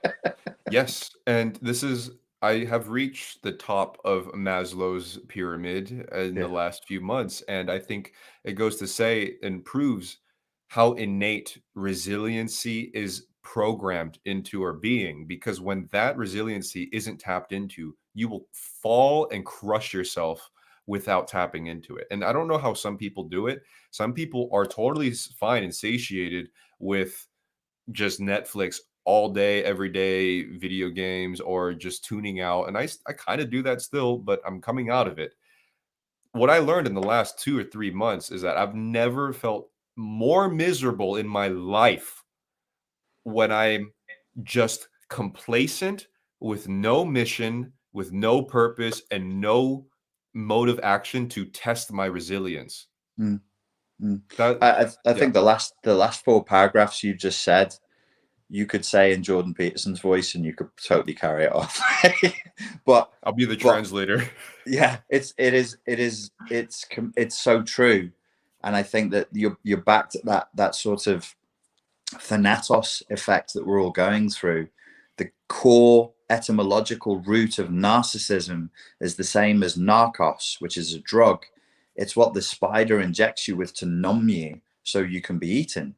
So there is this numbing effect of pleasure and comfort and social media and entertainment. It felt like I was stuck in a web under tranquilizer. I was stuck in a web of easy pleasures that I couldn't had a really hard time climbing out of as I was getting devoured slowly. Yes. It's the comfort trap. It reminds me of the scene of Frodo being caught by the big spider in Lord of the Rings and wrapped up, being ready to be consumed.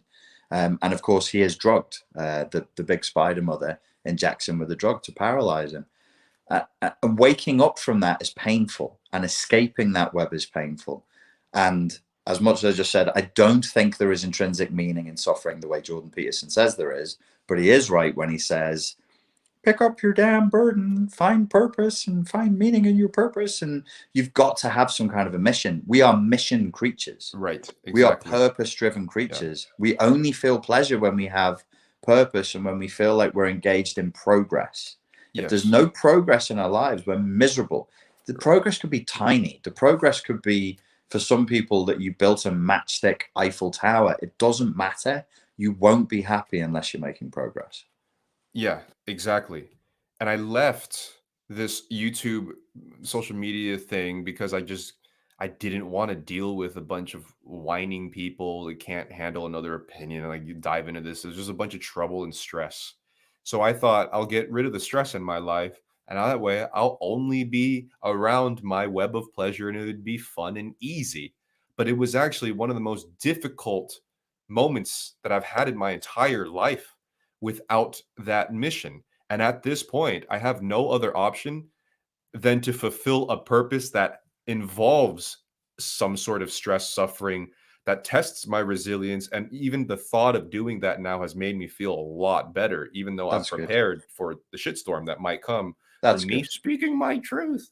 Speak your damn truth and make your bed, bucko. No, it's good to hear, because, you know, I really think, like, in the conversations we've had, obviously I can't tell you that too soon or too quickly, because then your locus of control is externalized. So I just have to sit and watch you suffer the terrible tortures. I'll just be like, what do you think you should be doing right now?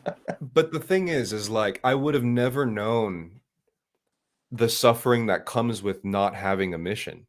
Right. You know, like, initially, to anybody, it's like, why would you put yourself out there and deal with the fucking stress of a bunch of strangers because you said some word weirdly, or your hair, you have cornrows, you know what I mean? It's like, why would anybody want to deal with that? It's reasonable at a surface level to just be like, oh, fuck it, I'm over this, I'm leaving. But yeah. Sorry, I spoke to a girl today. She was on the slavery tour. She's around your age, and she was working on a project to help young people who are disenfranchised to get better educations. And she was on a Zoom chat. She's white. She put cornrows in, and one of the London students got her fired for wearing cornrows during a Zoom chat. And she used the term. She said she's out of it. She was very involved, and she's now not involved in it at all.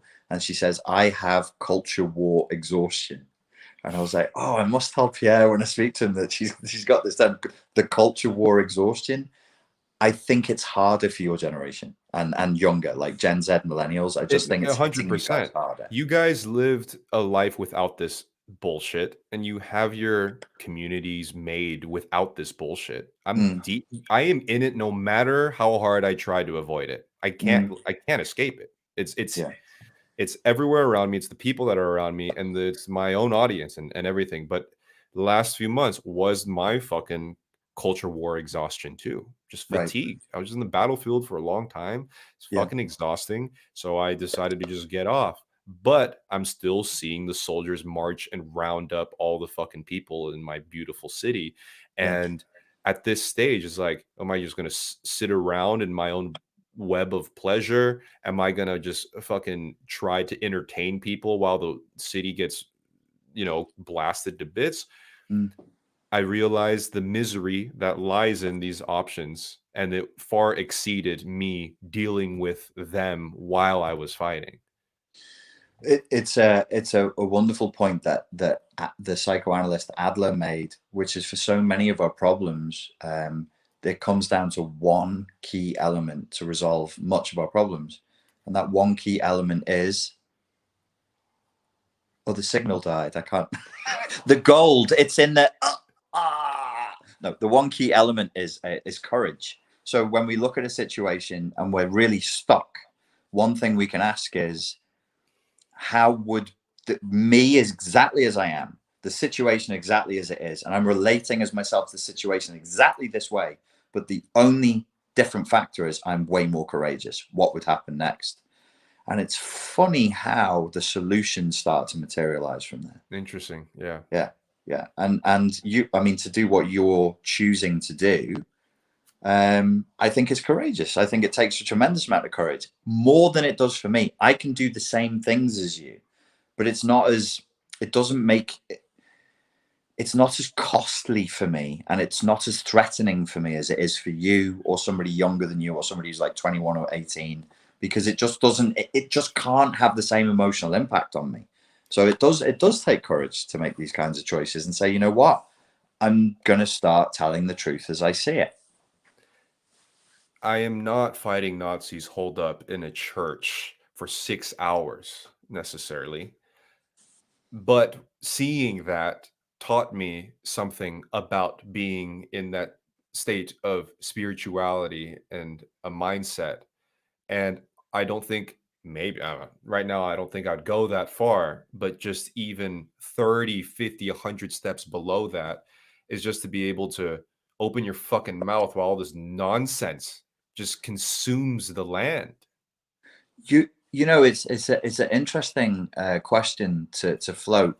The chances are high you would go that far because people did go that far. So if Yeah. other people did, you would. We don't really know, and in some ways, other people's suffering and other people's trials sometimes seem much harder, but in other ways are easier. At Right. least you know who the threat is. At least you have the support of every sane person who's not ideologically infected in the world. So even if you run into a hail of bullets and die, you don't die as an asshole. You know Right. that you're on the right side of history on that one. So my God, it would be hard, but it's hard, and what we're doing is hard too. It's not as immediately threatening. It's Right. different. Nobody's trying to say that like this is the equivalent, but it is also hard to do this. Yeah. This is like we have to deprogram ourselves. We have to unbrain. We're going through this sort of red pilling, and then you have fake red pills, and you have to red pill from your red pill. Like we've Oh, had to interesting. wake Yeah. up from Yeah. woke.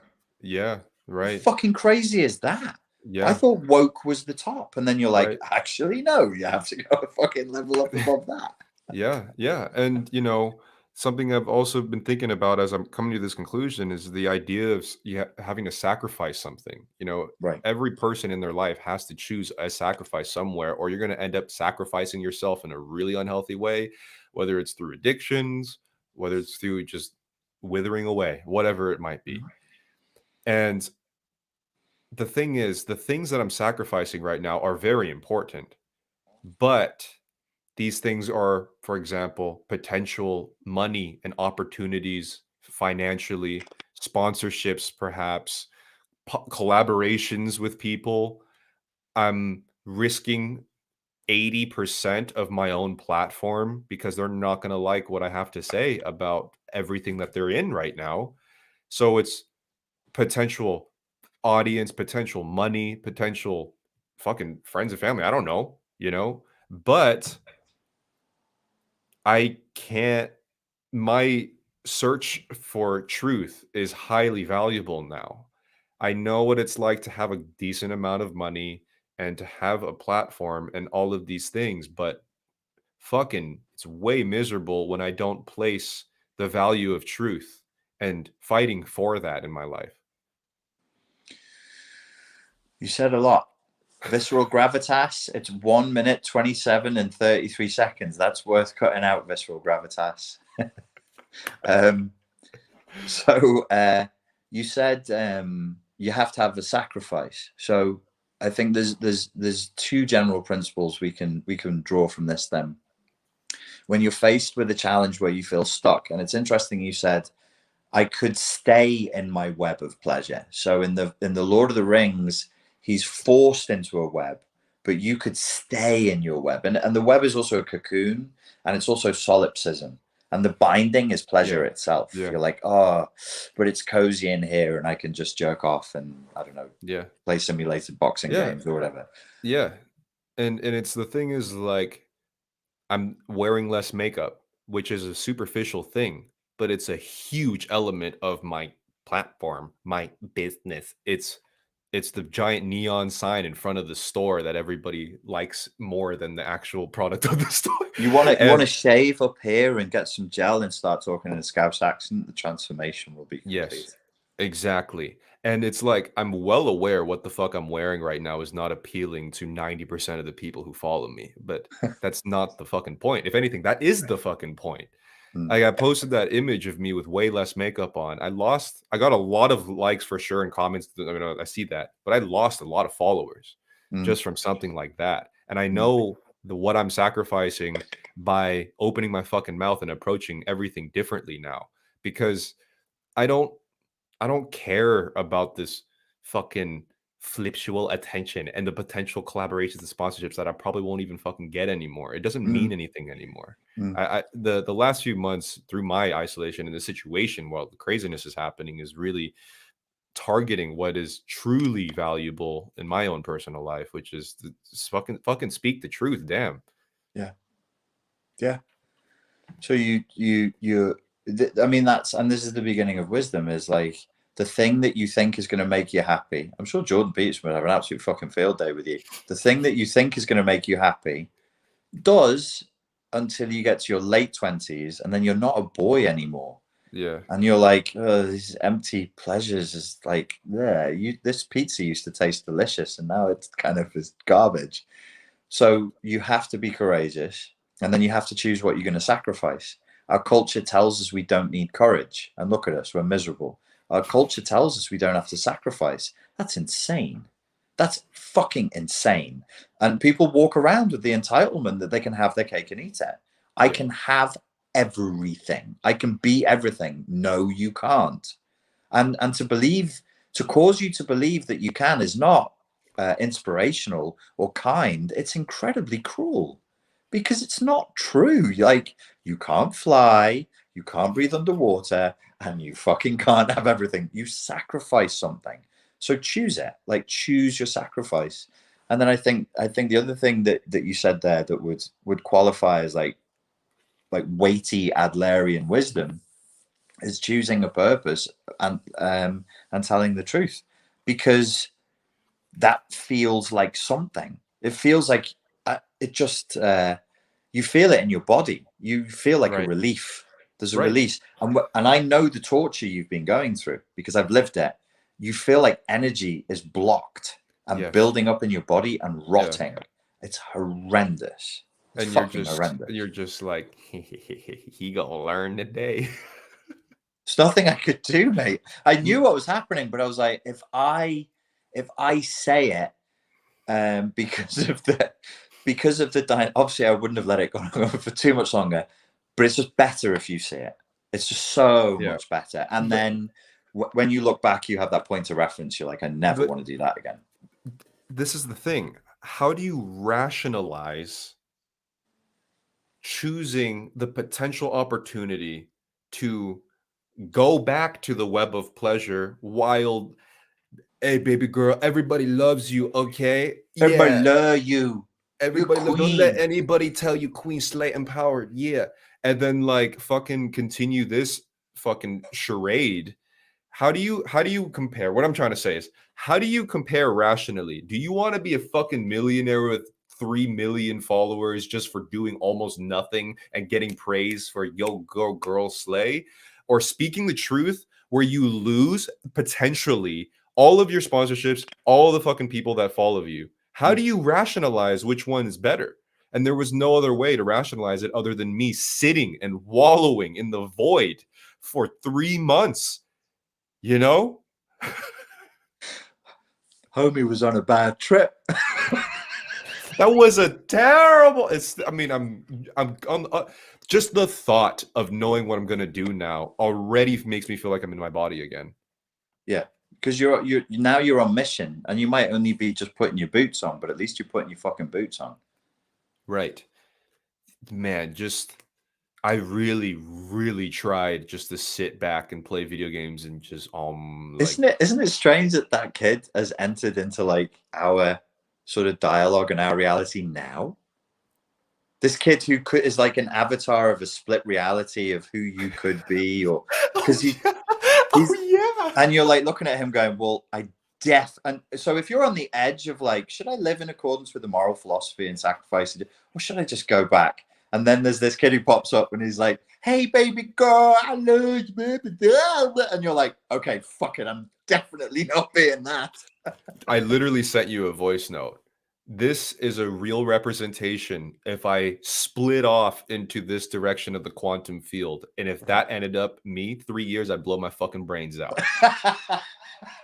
Like, oh my God, I thought I was having a fucking existential crisis. Now, if I followed that path 3 years, it would hit so hard, man. Oh my God.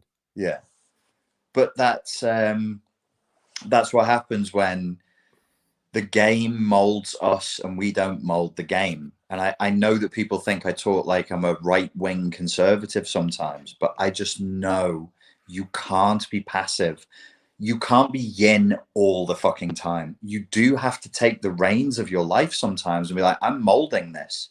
I'll bend reality to my will. And people are like, that sounds so narcissistic. And I'm like, no, you're so fucking brainwashed that you think you taking control of your own life and guarding your own space is mentally ill. It's the mentally healthiest thing you could do. If you're not guiding your life, who the fuck is? We're just going to let other people do it for us? People who are complete fucking plant bots and psychopaths? I don't think so. Yeah. Yeah, man. And during that time, I was just trying to figure out other ways that I can progress and improve and like build on myself with something. The boxing thing was a good start, sure.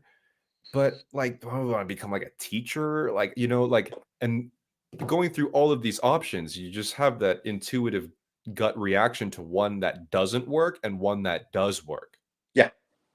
Yeah. This one that I'm approaching is not externally rewarding in a lot of ways, but it just fits right in, Yeah, because if your locus of control is external, like that kid, I'm not condemning that kid. Like I think, as I said, he's an entrepreneur, he's a capitalist, he's playing the game, and that's what the game rewards. So of course, but the way I would see it, the way I've rationalized it for myself over the years is I go asleep in my body. I don't go asleep in the bodies of my followers. That sounds creepy.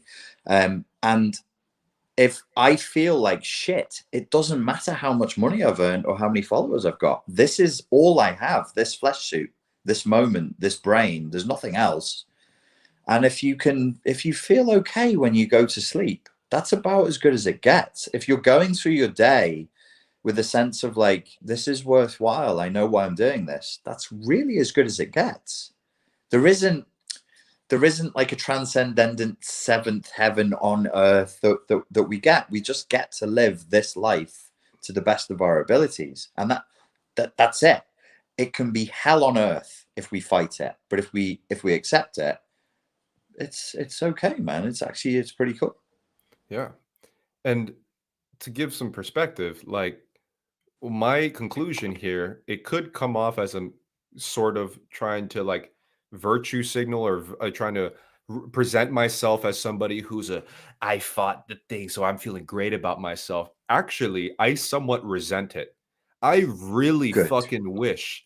I really wish I didn't have this drive. Why can't I just be that fucking kid? Oh, you girl, go, baby. You're so pretty. You're amazing, baby girl. I fucking wish I could just do the makeup tutorials, make a Korean pop song, and just fucking hike my pants below my knees and then just give the algorithm the sloppiest fucking dome ever. I really fucking resent the sloppiest dome, dude. And yeah, sloppy toppy in the algorithm.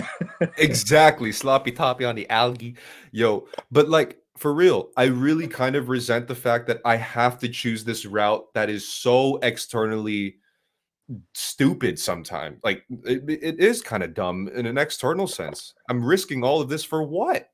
You know? And I wish I didn't have this itch. It just all right, sloppy toppy on the algae. Sloppy toppy on the algae. Yeah, this is the fact that you resent it rather than that you feel like in some euphoric narcissistic elation, like, oh my god, I've been chosen for a special mission. No, it's not like that. It's like, well, I have to do this because I won't be able to live with myself otherwise. And this is why I like that Gospel of Thomas quote, the apocryphal gospel. If you bring forth what is within you will save you. If you leave what is within you will destroy you. And now you felt what that feels like. Whatever is inside of you has to come out. Right. And it's not, that's the essence of artistic expression. That's the essence of being human. If you leave it inside, it's hell. At least if you bring it out, you feel like a relief. You feel a sense of, I don't know, it's hard to describe for like people who haven't done it. It's really hard to describe, but I highly recommend you trying to do that with courage and with a sense of sacrifice, because everything else just starts to make sense then. Life becomes worth living again. Right. To bring it back to Anthropoid, this is kind of what those soldiers were feeling when they were learning about the mission, planning. They were not happy about it. They weren't like, we're going to save the Czechoslovakia with us 6. We will do it. Let's go. The whole time you can just see regret in their face and resentment. Like, fuck, I have to do it, but I don't. Fuck, I really do. Why assassination? Like, but no, we can't. And then like the guy meets the woman, and they want to fucking get married and shit, but they still have to carry out the mission. They just hate every second of it, but they still have to do it. They need to do it, you know. And something about that, I don't even know the emotion for that. I don't know if there's a name for that, but just seeing it depicted through the film, it really translated it clearly what that's like. In Japanese, it is called giri, Giri, where you do what you don't want to do out of a sense of duty. You just do it. Giri. Oh, amazing that there's no English word for that. We do not have such a concept in English. How Giri. funny. No giri in English, huh? No giri in English. I mean, you could, like the British soldiers, I suppose they would have said they did it out of duty, but giri is a little bit different than just duty. I mean, that was a culture where serving a higher cause was a complete ideology and a complete way of life. The samurai were not warriors in the sense of Viking raiding pirates. The samurai was a servant. His life on earth was to live and die in service to the daimyo, to the family, and to the feudal lords. And so, yeah, there is a certain feeling that comes with that. There's a certain sensation that comes, and it's very powerful. It's very, very powerful. And the people who are in charge know that it is, which is why they push it down. That's why we have the concept of being a zealot. Zealots were actually Jewish insurgents, and they were the equivalent in their day of what would have been called terrorists by the Romans. And they were feared by the Romans not because they were militarily superior, they weren't, but they believed. So you could crucify them, you could torture them, you could threaten them, you could offer them money. They didn't give a fuck because they were zealots. And they were like, I'm already dead. I have one foot in heaven. I speak to God every day. What do you got for me, bitch? You're going to torture me? I'm already dead. I'll just go to my God, do what. And the Romans were like, shit, what are you? They never faced anything like that before. And it was genuinely frightening for them because everybody else you could bribe, you could threaten, you could torture, you could enslave, you could win them over. But with the Zealots, they couldn't do it. And there is, like you mentioned before, there's this element of just the sheer human will to rebel, to provide opposition and to provide resistance to an evil force. Damn. Yeah, I mean, I don't want to compare myself to a zealot, but what I can say is that by taking these 2 or 3 months, it felt like a mini death, a real ego death for sure. But the concept that I had to simulate in my head of letting go all of that I had, the platform, the whatever, everything that was involved, at the idea of the thought of not being able to create content in the time that we live in right now. I know why the lockdown happened. It was so that you could have an ego death. You fucker. This is all... Forget the Wuhan lab theory. Forget that. It's Pierre's existential crisis that we're all going through in this reality we slipped into. Pierre XO, when we all started watching him, he drew us into an alternate reality. He's the Thanos of this world. Dude, imagine, and then I pull open this curtain here, and it's a giant vacuum, and we all get sucked into it. Yeah. And we're all like, why did this happen? And you're like, I'm sorry, little one. It had to. Now you know. Now you know. I had to give everything. No, it is a real ego death that you've been through. And I'm sure I'm not the only one. I'm sure a lot of people going through their own ego deaths at this moment too. Well, it's caused a lot of maturation. I think it's caused a lot of existential crises, and people do tend to become more mature in relation to these existential crises. Oh, we were given 99. Shout out to Romeo. Romeo is the homie, man. In English, giri would be called adulting, We have to sacrifice a little of ourselves for the big payback. The depression felt is the realization slowly sinking in. Thank you, Romeo. Thank you, Romeo, and thanks for the money. We will certainly spend it on gin and dancing in Nietzschean fashion. After all this conversation, just go back to partying. Yes. We're like, oh, we have our freedom back. We have money. Yeah, fuck all that philosophy. Fuck it all. Dude, I don't Thank you, Romeo. I don't even want to fucking party now, man. Like, I don't really care for the idea of it.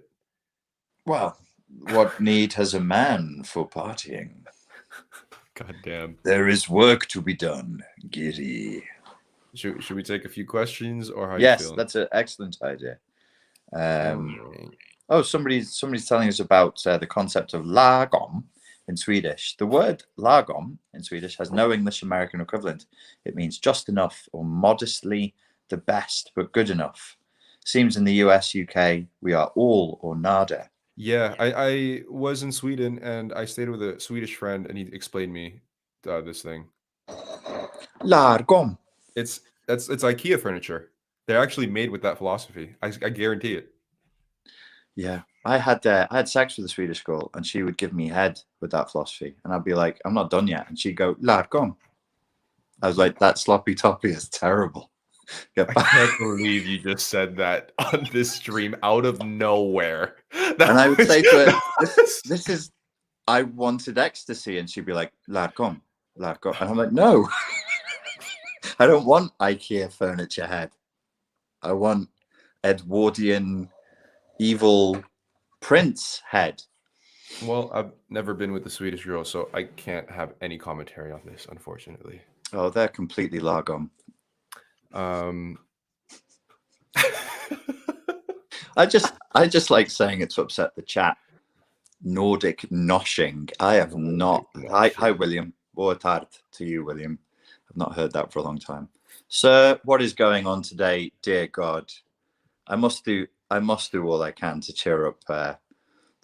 Yeah, it's necessary. I was in my samurai ninja mode, getting ready to approach a battlefield, and you got to hit me with that, man. Yes, I'm secretly hoping that I get cancelled for something ridiculous, like talking about a Swedish blowjob as being not good enough. Well, fucking anything, dude, and I think that's what we've both maybe come to terms with. But in my head, it's like I canceled myself before they could and felt what that would be like. So now I feel like I got one foot in the heavens. Yes, you know, what there are you gonna go. do to me now? You're a zealot too now. It's just like Exactly. I'm already dead, you fucker. Yeah. What are you gonna do? I'm already dead inside, which makes me feel more alive than ever. I just flexed my boobs and looked at them, and I was like, "Look at these titties! Everybody, look at." Jesus Christ! I'm gonna get cancelled for something. If it's not gonna be Swedish head, I want it to be titties. Ow. What's gone into you today, Richard? I'm sorry. I spent like 3 or 4 hours walking around in the sun. I didn't eat, and I trained really hard yesterday. My food is next to me, and I'm like, oh. So, anybody want to suckle on my teats like a baby calf? Not too hard. I'm not a giraffe. Ask us a question. Is that how good it feels? Is that how good it feels to have the sun? Because I haven't gotten it yet. I'm genuinely so sorry for you and everybody in the Czech Republic who's been in lockdown for 6 months. I've tried to tell people. I had to explain to people today what lockdown in the Czech Republic was like. You know, the fucking curfews and everything. Nobody knows. Everybody thinks the lockdown is wherever you are and you've been in lockdown. You think that's the way it was all over the world. The Czech Republic was horrendous. Even Slovakia, right next door, was not as strong as the Czech Republic. So no, you've been through some shit. But you know me, I'm solar powered. I'm like the Energizer Bunny as long as I get my song. But it's bred a warrior. It's bred a warrior. Is he lagom? No, he's insane. Ask us a question. 1 sentence long. End in a question mark. Dude, yeah, it's just continuing to rain throughout the rest of May, man. It's cloudy as fuck. It's dreary. Just it's like I said, there's that fucking big cloud over Iceland, and it's just not moving. You'll have to go to when I'm down in when I get back to Ibiza, you'll have to come across down there. Oh, UG Rose says, hit the like, everybody. Tickle the algorithm right on the nips. Mm-hmm. Oh, there was something I was going to say. I was like, the weather. No, I've thrown out a lot of pattern interrupts, so everybody's confused because they're just thinking about Swedish head and titties. God damn it. You're acting like me from a year ago now. What happened? I've absorbed your cheek. Jesus. Oh my God. What happened to the Spartan Life Coach website, Richard? Nothing, I hope. Did I not pay my fees? Is it offline? Oh, Jesus Christ. Tell me if it's offline. I had that because I'll be a lot less cheerful. Like, fuck. It fixed that. Swedish head stuck in my head. Okay. Have you heard the prayer of St. Francis, famous in World War I? I haven't. Have you heard it, Pierre? Mm-mm. Spennsylvania says, did you all switch bodies? Do you remember when you used to talk about flipping all the time? Yeah, I can't. That's like, I don't even know how to do that anymore. But that was only 2019, and you had no fear of being cancelled then. Bro, I went from 16 years old with those hormones to fucking 66 years old in a year, man. Because you used to do stuff and say stuff online, and I was like, you should be careful. Yeah, that's right. And now I'm like, Swedish head, Richard. Are you sure? 2 years, 2 short years, baby. Oh man, and we've aged 20. Fucking accelerated. Like, oh my God. Like, it's no joke, man. It's really accelerated. You can't stop it. It's like good luck trying to maintain your sense of identity the year before, you know? It's not gonna work. Tough times. And I think it's really but you know what? My optimism is like, I think that this is, you know, one thing I think it did, one of the many things I did think it did do that was so good was it brought a lot of unity to those of us who refuse to be divided. Because I'm talking to more and more people now who are just over that whole division identity politics thing. And even those of us who are like, oh, maybe there's something to that, we're all like, whatever the solution is, that's not it. And I don't know if that would have happened. I don't know if it would have been as quick if we hadn't been locked down. So I think that was a good thing that came out of it. Oh, here's a question for you, Papi. Pierre, what is your plan now? Bro, I got a fucking list of this shit. Those are all ideas right now. Jesus, what is this? Who fucking switched Pierre out and gave me this adult with lists and plans? Dude, I tell you, dude, I'm telling you, when I find the biggest part of my despair was not having a direction. The moment it feels right, like fucking full sail ahead, dude. Let's go. Fucking Lambo on the ocean, you know? Just all the way. Countdown to the time when Pierre says, unironically, I don't drink anymore because I prefer to wake up with no hangover. And then we'll know he's in his 30s. Then we'll know. I don't drink anymore, really, anyways, man. No. I haven't seen you drink for maybe at my birthday, that one time when we were in that dodgy club. Yeah, no, I'm more of just like, I can only focus on purpose. No parties, no flipping, no Become alcohol. a true samurai zealot. Yes, exactly. Okay. Well, doesn't seem to be many. Okay. Let's take one more question, and then I'll go and eat some food because I'm a little bit high right now. Yes, and I will be streaming on my second channel right after this as well. You're doing Pierre XO? Pierre Extra, and we can talk about my Disney imposter. Okay. The last question, Pierre, to what extent do you think we're being lied to by media, politicians, medicine, or inversely, what percentage of what we're told is true? That's a great question. Is there a number bigger than 100%? Because this is like, but I honestly think this is where the sickness that I think everyone's feeling, I only speak subjectively, like I have been throughout this entire stream, but I think it's important. But like, I think that's a big part of the sickness, the dissonance that I've been feeling, which has led me to this conclusion. when you're consistently lied to by everything that you see, how much longer can you take being in that environment before you just want to puke? Right. I really do think everything that's fed right now has no shred of authenticity. If you look in specific pockets, which I'm sure like you and I kind of browse, sure the people here look at it too, but generally it's really hard to escape the lie that we are all in at the moment. Yeah, I agree 100%. I think the major institutions are, it's not just that. I'd maybe go a little bit further and say it's not just that they are lying. It's my perception is that their main purpose is to lie, and they're secondarily education, they're secondarily medicine. The main purpose is propaganda. It's really bad. We are in the guts of a culture war, the depths of a culture war. It's I hope that a lot of us start to see how serious it really is, because this is not just some obscure far right wing conspiracy like the culture board, everything. No, it's look around, look at everything you see online, look at the lockdowns, look at the regulations. It's everywhere. Yeah, you can't avoid it. Go to a fucking restaurant now. You can barely even do that. Yes. Yeah, that's true. It's so true. Well, I think that was good. I feel cleansed. We are witnessing the awakening of one Pierre XO. This is how he awakens. Listen, I've been waiting for this moment ever since I got reincarnated, man. I remember now. Now you remember. Okay, I'm going to do the thing. Ladies and gentlemen, thank you very much for your time and for your attention. We appreciate you being here with us today, and we look forward to speaking to you again very, very soon. And one last serious note.